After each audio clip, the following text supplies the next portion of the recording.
Praise the Lord.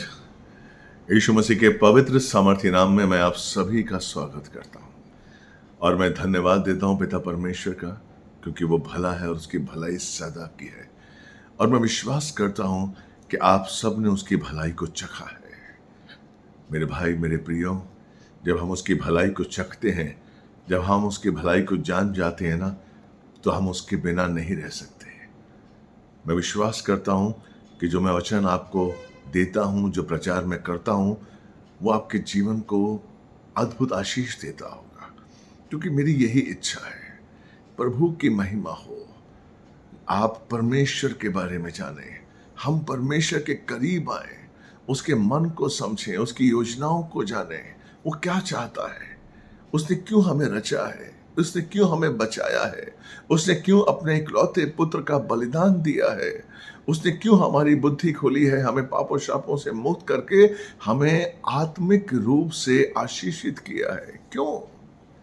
इन सारे सवालों का जवाब बाइबल में है, वचनों में है, और परमेश्वर हमें देता है। इसलिए मैं बहुत ही कोशिश करता हूं कि आपको सही वचन बांटूं, जो प्रभु मेरी आत्मा में डालता है वो वचन मैं आप तक पहुंचाता हूं। और मैं विश्वास करता हूं कि वो वचन आपको अच्छे लगेंगे और ये वचन आपके जीवन को और प्रकाशमान कर देंगे और अभिषिक्त कर देंगे। प्रभु का अभिषेक आपको पता है क्या करता है? प्रभु का अभिषेक आपके अंदर जाकर आपको संवारता है, आपको बनाता है।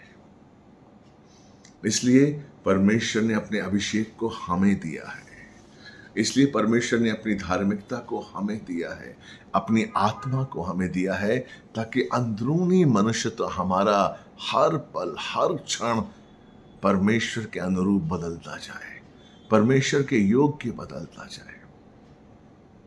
आज मैं आपको पुराने नियम में लेके जाऊंगा, जहां पर न्यायियों की किताब से हम कुछ देखेंगे और कुछ सीखने की कोशिश करेंगे। परमेश्वर क्यों चाहता है कि हम सुसमाचार सुनाएं? क्यों चाहता है? और सुसमाचार क्या है? सुसमाचार यह है कि सुसमाचार हमें बताता है कि परमेश्वर पिता के रूप में सदा हमारे साथ रहना चाहता है।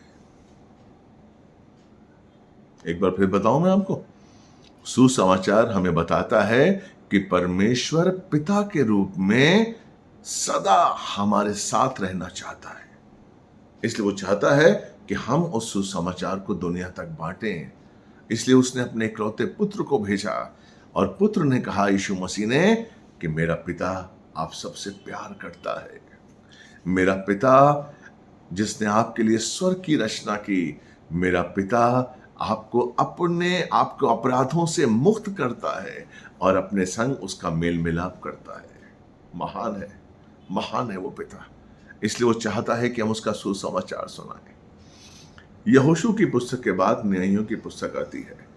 यहोशू की मृत्यु के बाद आपने देखा होगा, जाना होगा कि यहोशू ने सारी इजरायली जितने गोत्र थे उनको कनान देश में पहुंचाया और उनको अधिकार दिया और उनको वो धरती दी जहां पर उनको बसना है। लेकिन कुछ चीज रह गई थी।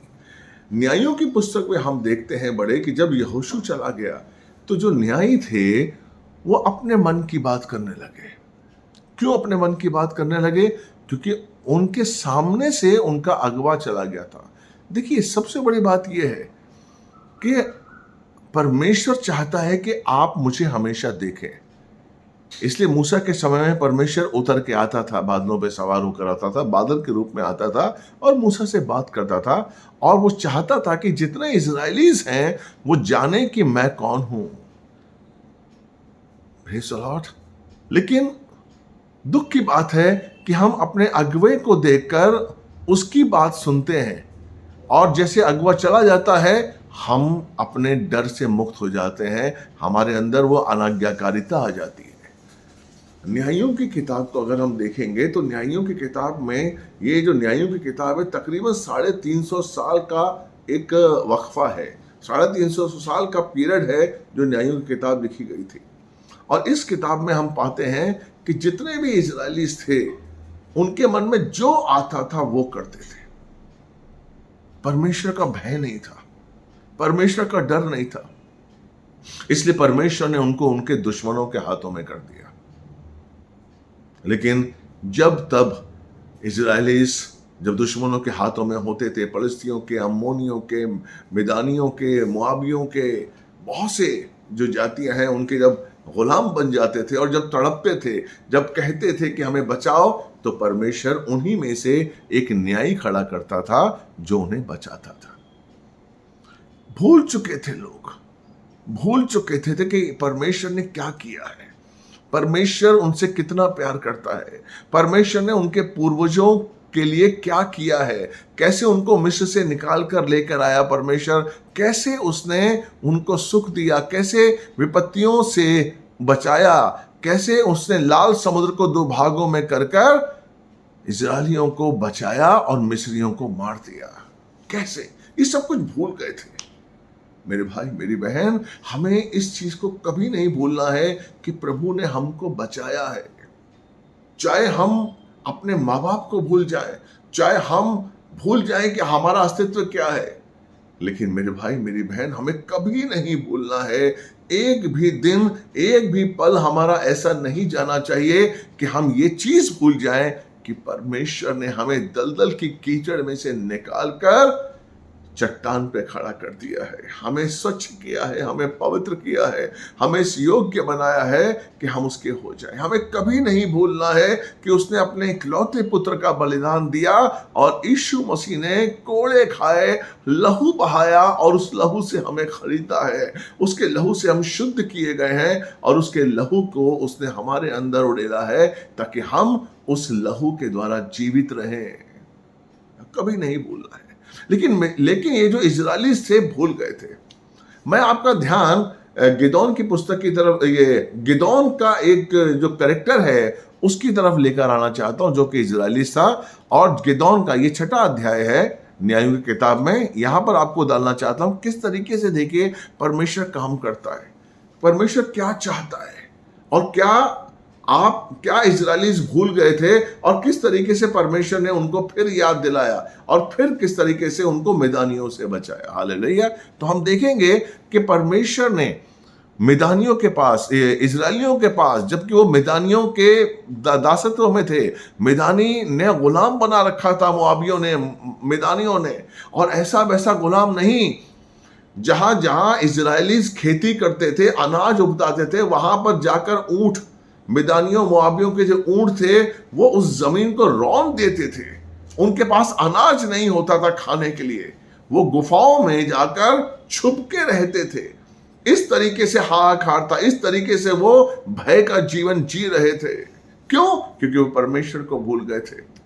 Praise the Lord. तो परमेश्वर का मन तरस से भर गया और परमेश्वर ने जब उनकी स्थिति को देखा तो परमेश्वर ने अपने एक नबी को भेजा और वो जो नबी था, अब देखिए परमेश्वर किस तरीके से मिदानियों से, मुआबियों से इजरायलियों को फिर बचाता है और क्या चाहता है वो कि वो क्या करे। हालेलुया। तो हम पढ़ेंगे न्यायों की किताब 6 का 8 से 10 के बीच में, और किस तरीके से जो नबी आता है वो क्या कहता है। देखिए सुसमाचार क्या है, क्या बताना चाहता है परमेश्वर, कैसे परमेश्वर आपके जीवन में काम करेगा, कब आपके जीवन में काम करेगा, और आपको कैसे पता चलेगा कि परमेश्वर आपके जीवन में काम कर रहा है।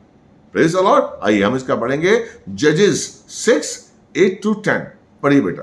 तब यहोवा ने इजरायलियों के पास एक नबी भेजा जिसने उनसे कहा, इजराइल का परमेश्वर यहोवा यूं कहता है, मैं तुमको मिस्र में से ले आया और दास्तव के घर से निकाल ले आया। देखिए यहां पर नबी बता रहा है कि कौन है यहोवा। यहोवा अपना इंट्रोडक्शन दे रहा है कि मैं कौन हूं। मैं तुम्हें दासत्व के जीवन से निकाल के लेकर आया, मिस्र से निकाल के लेकर आया, वो यहोवा हूं जिसको तुम भूल गए हो और इसलिए तुम्हारी ये हालत है। जब हम परमेश्वर को भूल जाते हैं ना मेरे भाई, जब हम उसके एहसानों को भूल जाते हैं, जब हम भूल जाते हैं कि परमेश्वर ने हमारे लिए क्या किया है, तो शैतान हमारे जीवन में काम करता है। परमेश्वर का बाड़ा जब हट जाता है ना मेरे भाई, बहुत मुश्किल है। लोग नहीं समझते हैं। आज भी लोग ठट्टों में उड़ाते हैं परमेश्वर को। वो समझते हैं कि हम अपनी बुद्धि से काम कर रहे हैं, वो समझते हैं कि हम हम विजयी हैं बिकॉज ऑफ हम अपनी बुद्धि अपनी शक्ति से काम कर रहे हैं। नहीं मेरे भाई, नहीं। बहुत दुख की बात है जिस दिन परमेश्वर का बाड़ा आपके पास से हट गया ना, उस दिन उस पल आप तहस नहस हो जाएंगे और कुछ नहीं कर पाएंगे आप, और आप तड़पेंगे उस समय। यहां पर देखिए वो नबी क्या बता रहा है, पढ़िए बेटा, जल्दी पढ़िए ध्यान से। और मैंने तुमको मिस्रियों के हाथ से वरन जितने तुम पर अंधेर करते थे उन सबों के हाथ से छुड़ाया और उनको तुम्हारे सामने से बरबस निकाल कर उनका देश तुम्हें दे दिया। आमीन। अब बता रहा है परमेश्वर कि उसने क्या किया। Praise the Lord. अब यहाँ पर सामने गिदोन है जिसके द्वारा वो मिस्रियों को, जिसके द्वारा वो इजरायलियों को आजादी देना चाहता है। अब उसने, यहोवा ने गिदोन के सामने दर्शन दिए। 12 से पढ़िए, 12 से 16। देखिए यहाँ वचन है, हमें पढ़ने पड़ेंगे और इस वचन को आप भी समझने की कोशिश करिए। जब तक आप पढ़ेंगे नहीं तब तक आप समझेंगे नहीं। इसलिए अपनी अपनी बाइबल निकाल लीजिए और नोटबुक निकाल लीजिए। पढ़िए बेटा अपना न्यायों की किताब 6:12 से 16 पढ़िए। उसको यहोवा ने दूत ने दर्शन देकर कहा, हे शूरवीर सूरमा, यहोवा तेरे संग है। आमीन। अब बता रहा है वो कि हे वो शूरवीर नहीं था, वो योद्धा नहीं था, लेकिन परमेश्वर कहता है कि तुम हो। क्यों? क्योंकि मैं तुम्हारे साथ हूं। आगे पढ़िए।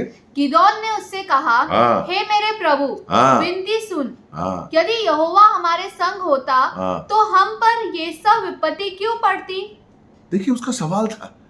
हमारा भी कई बार सवाल होता है कि परमेश्वर अगर मेरे साथ है तो ये विपत्ति क्यों है, ये दुख क्यों है, ये परीक्षाएं क्यों है, क्यों मेरे जीवन में परीक्षाएं हैं, क्यों मेरा पड़ोसी, क्यों मेरा बॉस, क्यों मेरा जो आपका सहपाठी है, क्यों मेरा पति, क्यों मेरी पत्नी मुझे दुख दे रहे हैं, क्यों?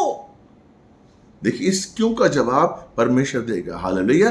क्यों? वो कहता है, गिदोन कहता है कि अगर तू मेरे साथ है तो ये विपत्तियां क्यों, मिदानियों और जो आपको मोआबियों हैं उन्होंने हम पर क्यों आक्रमण किया है, क्यों हमें गुलाम बना के रखा है, क्यों? आगे पढ़िए। और जितने आश्चर्य कर्मों का वर्णन हमारे पूरक ये कहकर कहते हैं, क्या यहोवा हमको मिस्र से छुड़ा नहीं लाया? वे कहाँ रहे? अब तो यहोवा ने हमको त्याग दिया और मिधानियों के हाथ कर दिया है। 14वां पढ़िए। देखिए अब यहोवा क्या कहता है। तब यहोवा ने उस पर दृष्टि करके कहा, अपनी इसी शक्ति पर जा और तू इस्राएलियों को मिधानियों के हाथ से छुड़ाएगा। क्या मैंने तुझे नहीं भेजा? Praise the Lord. क्या कहता है परमेश्वर? अपनी इसी शक्ति से जा, जो तू है एक मनुष्य के रूप में जा अकेला, और तू मिदानियों को इजरायलियों को मिदानियों के हाथों से छुड़ा लेगा। क्या मैंने तुझे नहीं भेजा? भेजा है। मैं तेरे साथ हूं, लेकिन तू नहीं समझ रहा है कि मैं तेरे साथ हूं क्योंकि तू मेरे साथ नहीं है। हेलो। परमेश्वर का आशीष, परमेश्वर का अभिषेक आपके जीवन में क्यों नहीं काम कर रहा है? क्योंकि आप परमेश्वर के योग्य नहीं बनना चाहते। परमेश्वर तो आपके साथ है, लेकिन आप परमेश्वर के योग्य बनना नहीं चाहते हैं। परमेश्वर ने आपका हाथ थामा, परमेश्वर ने आपको गुलामी से निकाला, परमेश्वर ने आपको दासत्व के जीवन से छुड़ाया, परमेश्वर ने आपको पवित्र किया, परमेश्वर ने आपको शुद्ध किया, परमेश्वर ने अपने इकलौते पुत्र का बलिदान किया। लेकिन क्या उसके बावजूद भी हम परमेश्वर के योग्य चाल चल रहे हैं? वो कहता तू जा, अभी जा, अभी जा। क्या मैंने तुझे नहीं भेजा? लेकिन तू नहीं जाएगा। क्यों? क्योंकि तू उस लायक अब नहीं समझ रहा है। तू मेरे साथ नहीं है। मैं तो तेरे साथ हूं, मैं तेरे साथ हूं। देखिए परमेश्वर जब आपको सुसमाचार सुनाता है, परमेश्वर जब आपको बताता है, तो वो जब आपको चुनता है तो वो बताता है कि मैं तेरे साथ हूं। ध्यान दीजिए, परमेश्वर अपनी उपस्थिति आपके अंदर डालना चाहता है ताकि आप परमेश्वर की उपस्थिति को महसूस करें और उस उपस्थिति के साथ चलें, उसके अनुसार चलें। हम यही बहका बहकी बात करते हैं। हम चर्चेस जाते हैं, हम उसकी उपस्थिति को महसूस भी करते हैं कई बार, लेकिन उसकी उपस्थिति में नहीं रहते। हमें उसकी उपस्थिति में रहना है, हमें उसकी उपस्थिति के अनुसार चलना है, उसकी शक्ति के अनुसार चलना है, अपने को दीन करना। क्या कहा परमेश्वर ने? कि तू अपनी इसी शक्ति में जा जो तू है। दीन कर अपने आप को, नम्र कर अपने आप को, तू कुछ नहीं है मेरे बिना, एहसास कर। इसलिए वो कहता है कि जा, आगे बढ़िए बेटा। उसने कहा, हे मेरे प्रभु विनती सुन, मैं इज़राइल को कैसे छुड़ाऊं? देख मेरा कुल मनश्शे में सबसे कंगाल है। मनश्शे, ये किसका बेटा था? मनश्शे, यूसुफ का। तो मनश्शे के मैं कुल से हूं, मेरा परिवार मनश्शे में सबसे छोटा है और मैं अपने पिता के घराने में सबसे छोटा हूं। आप सोचिए, आप प्रभु क्या कह रहा है, ध्यान से समझने की कोशिश करिए। कहां पर हम चूकते हैं, कहां पर हम चूकते हैं? जब हम अपने आप को अपनी दृष्टि से देखते हैं तो हम असफल होते हैं। जिस दिन हम अपने आप को परमेश्वर की दृष्टि से देखेंगे, हम सफल होंगे। परमेश्वर क्या देख रहा है आप में? परमेश्वर आप में अपनी पवित्रता देख रहा है। परमेश्वर आप में निष्कलंकता देख रहा है। परमेश्वर आप में अपनी धार्मिकता देख रहा है। परमेश्वर आप में अपना अभिषेक देख रहा है। परमेश्वर आप में अपना यीशु देख रहा है। परमेश्वर आप में अपना यीशु का लहू देख रहा है। परमेश्वर आप में पवित्र आत्मा को देख रहा है। लेकिन आप क्या देख रहे हैं? आप अपने आप को देख रहे हैं। यहां क्या कहता है गिदोन? क्या कहता है? कह रहे, तू कहता है मैं जाऊं और मैदानियों के साथ लड़ूं, मुआबियों के संग लड़ूं, लेकिन मैं तो बहुत छोटा हूं। इसीलिए परमेश्वर कहता तू गुलाम है, तू क्यों नहीं मेरे साथ है? क्यों तुम गुलाम बन गए? क्या मैंने तुम्हें इसीलिए आजाद किया था कि तुम ये सोचो कि मैं करूंगा? क्या किया तुम लोगों ने? मेरे भाई, मैं आपसे सवाल पूछता हूं, आपने अपने आप कुछ किया अभी तक? किसने किया है? किसने किया? जकरिया की पुस्तक 4:6 क्या कहता है? न बल से न शक्ति से, पर मेरी आत्मा के द्वारा तुम जो भी करोगे वो सिद्ध होगा। प्रभु का ये वादा है। हमें बल से न शक्ति से कुछ नहीं होगा। इसलिए यिर्मयाह 9:23 और 24 कहता है कि बुद्धिमान अपनी बुद्धि पर घमंड ना करे, बलवान अपने बल पर घमंड ना करे और धनवान अपनी संपत्ति पर घमंड ना करे। अगर किसी को घमंड करना है तो वो इस बात पर घमंड करे कि वो यहोवा को जानता है और यहोवा को समझता है, क्योंकि यहोवा ही उसका आधार है। पढ़ दीजिए वचन बेटे जल्दी से। यहोवा यूं कहता है, बुद्धिमान अपनी बुद्धि पर घमंड न करे, न वीर अपनी वीरता पर, न धनी अपने धन पर घमंड करे, परंतु जो घमंड करे वो इस बात पर घमंड करे कि वो मुझे जानता और समझता है कि मैं ही वो यहोवा हूँ जो पृथ्वी पर करुणा, न्याय और धर्म के काम करता हूँ। तो सबसे बड़ी बात क्या है? सबसे जरूरी बात क्या है? यहोवा को जानना और समझ कर जानना। क्या आप जानते हैं समझकर उसे? क्या आप जानते हैं? क्या उसे समझते हैं? नहीं समझते। अगर हम उसे जानेंगे, अगर उसे हम समझेंगे ना मेरे भाई, कोई भी युद्ध हमारे लिए कुछ भी मायने नहीं रखता। हम जीतेंगे। इसलिए पौलुस कहता है कि उन पवित्र लोगों के बीच में जो परमेश्वर ने हमको दिए हैं, आओ जाने उसकी लंबाई, चौड़ाई, ऊंचाई, गहराई कितनी है। हमें प्रार्थना करनी है कि परमेश्वर, मैं तेरी ऊंचाई, लंबाई, गहराई, चौड़ाई को जान सकूं। मैं यीशु के उस प्रेम को जान सकूं जो ज्ञान से परे है। परमेश्वर, तेरी संपूर्ण परिपूर्णता से भर जाऊं मैं। Praise the Lord, hallelujah. हमें अपने आप को परमेश्वर में देखना है। कुलुस्सियों 3:3 क्या कहता है? कि तुम मर गए हो, लेकिन हमारा जीवन कहाँ है? परमेश्वर में छुपा हुआ। कोलोसियन 3:3 पढ़िए बेटे जल्दी से। क्योंकि तुम तो मर गए और तुम्हारा जीवन मसीह के साथ परमेश्वर में छिपा हुआ है। हाँ, हमारा जीवन मसीह के साथ परमेश्वर में छुपा है। हमने उस जीवन को देखना है और उस जीवन में विजय है, उस जीवन में सामर्थ है, उस जीवन में अभिषेक है। हमारा जो जीवन परमेश्वर में मसीह के साथ छुपा है, हमें उस तरफ अपनी आंखें लगानी है, संसार की तरफ नहीं। गिदोन क्या कह रहा था? मैं मनुष्य के गोत्र से हूं, मैं तो छोटा हूं, मेरा घरबार, मेरा खानदान छोटा है, मैं क्या छोटा हूं। तुम दुनिया की नजर से अपने आप को देख रहे हो, परमेश्वर की दृष्टि से नहीं देख रहे हो। इसलिए परमेश्वर क्या कहता है? यहोवा ने उससे कहा, निश्चय मैं तेरे संग रहूंगा, इसीलिए तू मिधानियों को ऐसा मार लेगा जैसे एक मनुष्य को। आमीन। लाखों मिदानियों को तू ऐसे मारेगा जैसे तू एक मनुष्य को मारता है, क्योंकि मैं तेरे साथ हूं। अब ये मेरे भाई, सुसमाचार ये है कि हम महसूस करें कि परमेश्वर मेरे साथ है।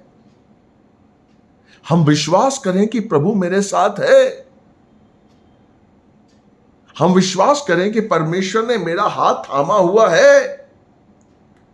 हम विश्वास करें कि हम पवित्र हैं, हम निष्कलंक हैं, हम निष्पापी हैं, हम यीशु के लहू से शुद्ध हैं, हम उसकी आत्मा को लिए हुए हैं।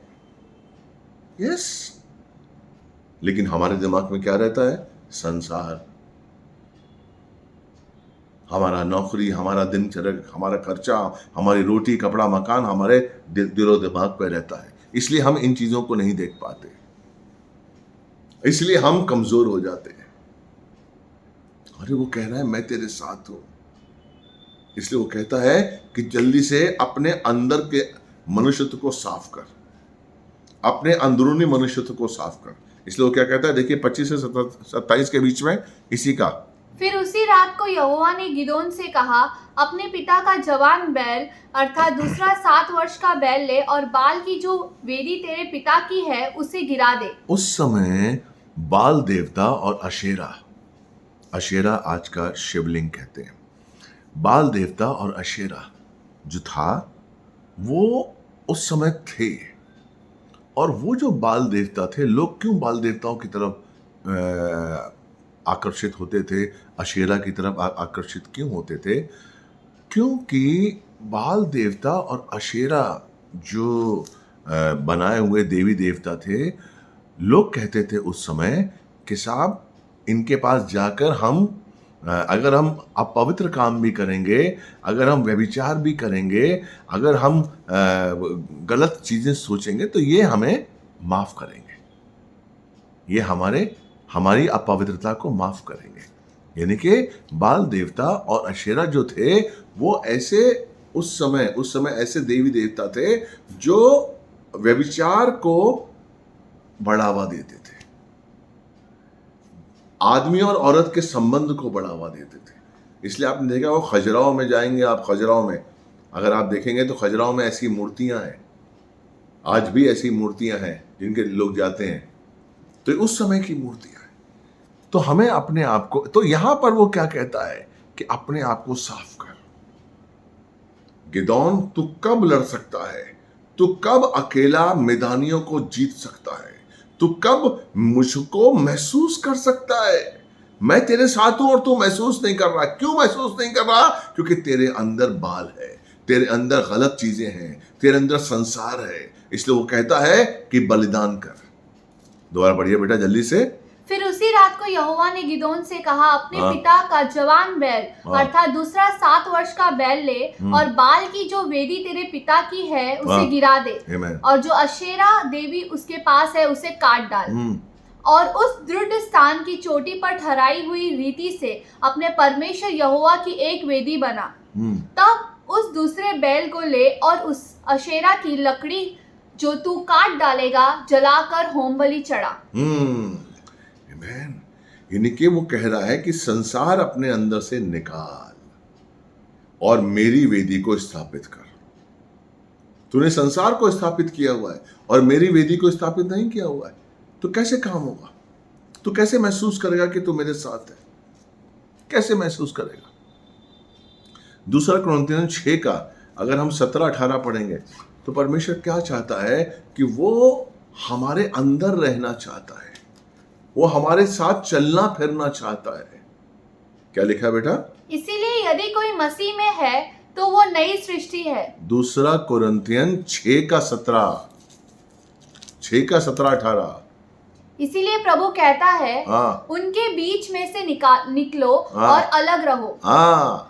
इन संसार से निकलो और अलग रहो, तब क्या होगा? और अशुद्ध वस्तुओं को मत छुओ, अशुद्ध वस्तुओं को मत छुओ, तब तो मैं तुम्हें ग्रहण करूंगा। मैं तुम्हें ग्रहण करूंगा। तब वो आपको ग्रहण करेगा, और ग्रहण करने के बाद क्या करेगा?